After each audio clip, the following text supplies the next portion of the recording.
What improved your life so much you wished you did sooner? Story 1. I stopped living my life just waiting for the weekend.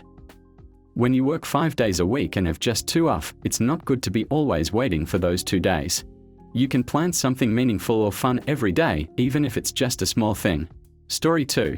Quitting drinking is the best thing I've ever done for my mental and physical health, and it's done nothing but improve my relationships. The last year and a half have been the best I've ever had. Story 3. Trying to be more positive in general. This is such a big one. Being negative is a bad habit like any other, easy to fall into, hard to break. People, including me, at one time, somehow think it makes them seem smarter, or deeper, or insulates them from disappointment. But it just makes you drag to be around. Being a cynic isn't sophisticated. Story 4. Doing at least one chore a day. You would be amazed at how well getting something done, even if you hate it, can fight back against certain depressive mentalities, particularly the ones that convince you you're useless or are a burden. This is great advice. For me, a triple 30 worked wonders. Every day spend 30 minutes cleaning or chores, 30 minutes exercise, and 30 minutes of self-improvement, which could be anything. For example, practicing guitar. Get home from work, knock off the triple 30 in 1.5 hours, and oh man, the sloth after that feels so good and so earned. And what's 1.5 hours? Nothing. Highly recommend it. Story 5. To talk about my depression. Don't be too afraid to seek for help. Story 6. Flossing. Actually, I use a water pick now. Now my hygiene and cleaning visits are a breeze, and I haven't had a cavity in years. Story 7. Not everyone can afford this, but moving closer to work. My commute went from 45 miserable minutes in traffic glaring in hatred at the tail lights in front of me to a pleasant 15-minute bike ride. I got an hour of free time every day and better health. Story 8. Got a proper diagnosis. I think a lot of people that for years questioned themselves, what's wrong with me? When they finally got diagnosed, it's a big relief and changes a lot in a better way. Me too. Getting diagnosed with ADHD at 36, and then following through on treating it was one of the best things I could have done for myself in the middle of the pandemic. I didn't even realize that I was doing a lot of things in my life on hard mode. Story 9. Bachelor degree at 47 years old. Master degree at 50 years old. Doubled my salary in 4 years, from just getting by to on track for retiring at 60. Story 10. Exercise every day. Anxiety and depression are much easier to manage, and I got some confidence I haven't had in years. Story 11. Audiobooks. Commutes, walks, yard work, chores, watching kids at the park, lounging around etc. are all way better and some of the highlights of my day. I even listen when I fall asleep, and it helped me sleep faster and gave me something to enjoy if I have a random bout of insomnia. I'm about to go camping and know I'll sleep like garbage and enjoy every minute of laying in a tent not sleeping. Story 12. When I was told that I would lose my eyesight, it made me pay more attention to how beautiful the sky was. I can still see, and I enjoy watching the clouds on a level I can't even explain. Cloud and sky watching is something I love doing too. I'm always in awe when I see the skies painted in such extraordinary hues. Enjoy every moment as you're doing now, and I wish you the best of luck. Story 13. Drinking water. Simple, but know so many who don't drink enough it. It's refreshing and revitalizing. I actually have a story. I used to live off of Mountain Dew and Dr. Pepper by the 12-pack box. How I stopped? Got into a major fight with my GF at the time, now wife, who was a major health nut. She threw out my soda saying stop drinking that shit. I professed my love for the soft drinks and my free will to do so. She pauses for a moment, narrows her eyes and asked me a simple question, what do you love about soda? After thinking about it, outside of the sugar I said the bubbles. She got me a soda stream with flavor syrup I could reduce to a drop, and that was the last time I had soda. To this day she claims she saved my life. Story 14. Finally talking with my, then new, family doctor about my misuse of decongestant nose spray. He told me it's a common issue and that there is help. 1.5 years of tapering off and 2 surgeries later, I used bad noses spray for the final time. I could kick myself for not talking about it for more than 20 years. Story 15. I started flower gardening. Really relaxing, you will see results all summer. Lots of successes and failures, but failures bring improvements. And I listen to Audible books while I'm at it sometimes. Especially great if you have a desk job. Story 16. Learning to set boundaries and say no. It's so important to be able to do this, and while most people realize the benefits for yourself, it's so much nicer to have a partner you know will say no, and set boundaries. An ex of mine was really worried about messing things up and would rarely say no, or set boundaries even though I was constantly pushing her to set them, and I had to be really slow, and pay attention to her as she tried to hide any discomfort so I would know. It stemmed from her past and how she was taught to act growing up, but we were able to work on it and she was much better later on.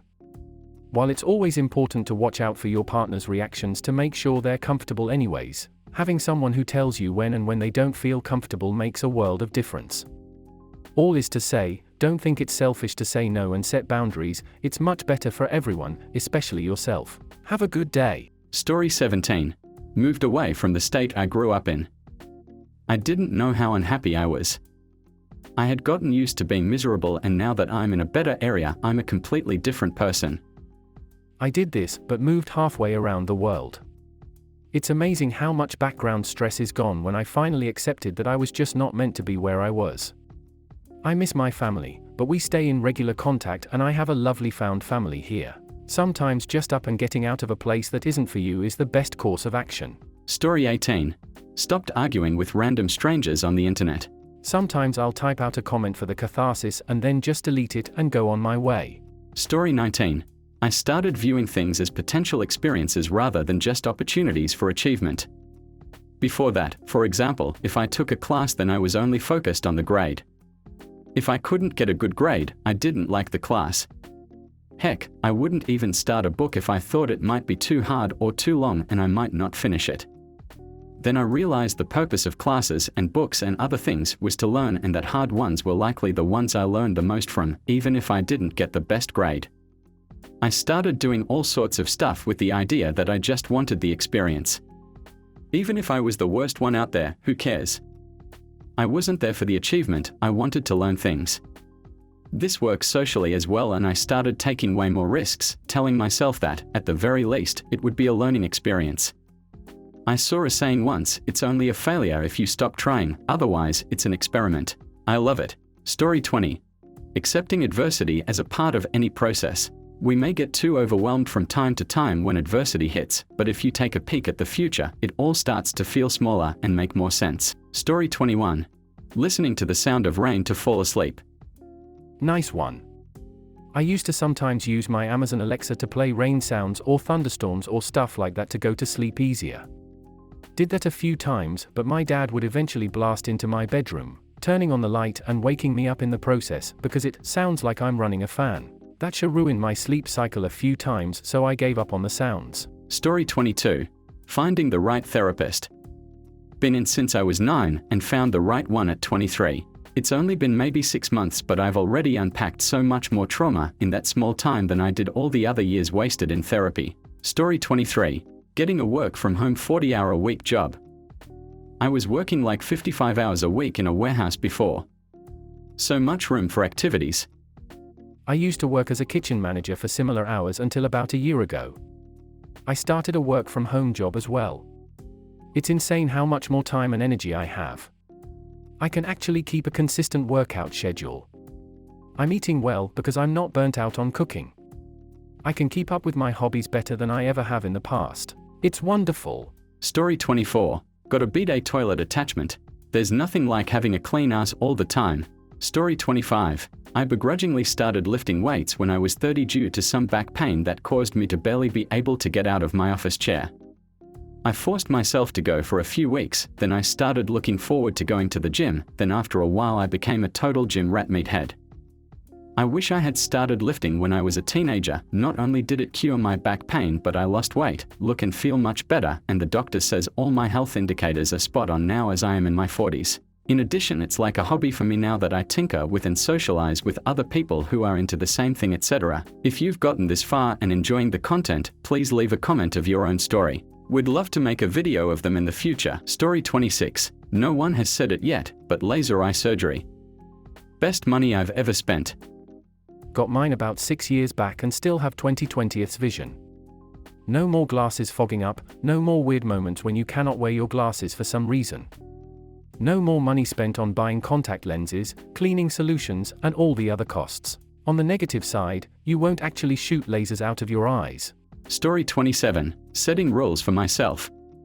After COVID started, I spent a year drinking and eating pizza every other day, and at that time I thought, why shouldn't I keep doing it if I enjoy it? You can die anytime, so you should make the most out of what little time you have, right? The problem being, apart from health consequences, that it quickly becomes not enjoyable, and I realize now how miserable I was during that time. Most things are only fun when you do them occasionally. Sounds obvious, I know, but it was not obvious for my dumbass. Now I have set rules for myself that I can only drink on Sundays and only eat junk food once a month, and it's so much more rewarding and fun. Story 28. Hiring a cleaner. I grew up in a house where money was tight. Whenever we heard people talking about their maid or housekeeper, we always assumed they were super rich. I'm not rich. Very much middle class, but my wife and I both work full-time and have a lot on our plates. We found a local person who has a small cleaning business. We keep up with day-to-day cleaning, dishes, laundry, immediate spills and messes, wiping things down, etc. Then once a month, a cleaner does a pass, focusing on dusting, deeper clean of the floors, bathrooms, etc. It's about the same cost as a date night, and it does so much to help us stay on top of things. Story 29. Learn Spanish. Now I have a lot of amazing Latino friends, and I got a lot of great gigs and opportunities because of it. I came here to say this. Learning Spanish has changed my life. I have friends all over the world now. I'm going to Europe for the first time this year. I feel like the world has opened up for me. Now I'm back in school learning how to teach English to Spanish speakers, and I'm learning French. Plus it was a huge confidence booster. Story 30. My social skills. Looking back, I could have made some awesome new friends. But nope, my anxiety-driven ass had to be difficult back then. You can't help the mental health stuff you were given, and it may have just taken time to figure out your own strategies. I feel you though, I was not open to the idea of people for a long time. Story 31. Buying a decent mattress. Well, a mattress topper at least. For the majority of my life since I hit puberty, I could never get to sleep quickly. I'd roll around for hours with my eyes closed and get comfortable, but could never doze off, and when I woke up, it was mostly just resigning myself to the fact that it was time to get out of bed whether I actually felt rested or not. I just assumed that I suffered from some kind of insomnia, and there wasn't much I could do about because I wasn't about to go down the route of taking sleeping pills and all the problems that can bring. Then one day I finally decided that if I was going to spend sleepless nights awake and tossing in bed, I was at least gonna be comfortable, so I bought a really nice memory foam mattress topper. I've never slept so good in my whole life, and my whole world changed. Add in a good shredded memory foam pillow and I'm in heaven. I'm out like a light in a few minutes and comfy as hell, so I wake up with tons of energy and a better outlook on life. Story 32. I dedicate at least 30 minutes every day to playing with my kid, full stop. I used to just play with him sometimes and feel guilty when I couldn't. But then I realized something. I was journaling every day about my feelings, and I realized that the high point of every single day was the time I spent playing pretend with him because we're both so joyful. He's 6 and is growing up way too fast, and I adore him. So even when I'm exhausted and get really busy, I now set aside other grown-up responsibilities and make a fort, pretend to be a puppy, or make a fake dinner with him in his playhouse. I forget I'm his parent or an adult for a half hour and talk to him as if I were still his age. It makes him happier than anything in the world when mommy plays with him, but the real surprise was noticing that it made me happy too. That time isn't just quality time, it's something my soul treasures as downtime from the rest of my life. I genuinely enjoy it, and I think most other people would too if they would just try it. Forget how silly it makes you feel and just do it. Story 33. Meeting my wife. That woman fills my heart in ways words can't describe. It just can't be too much sooner, because then I wouldn't have my awesome stepsons. This is so wholesome and sweet. Thank you for watching. If you enjoyed this video, please hit the like button and subscribe to Thread Talk for more content like this. Also, don't forget to turn on notifications so you never miss out. Have a dope day, and we'll see you in the next video. Cheers!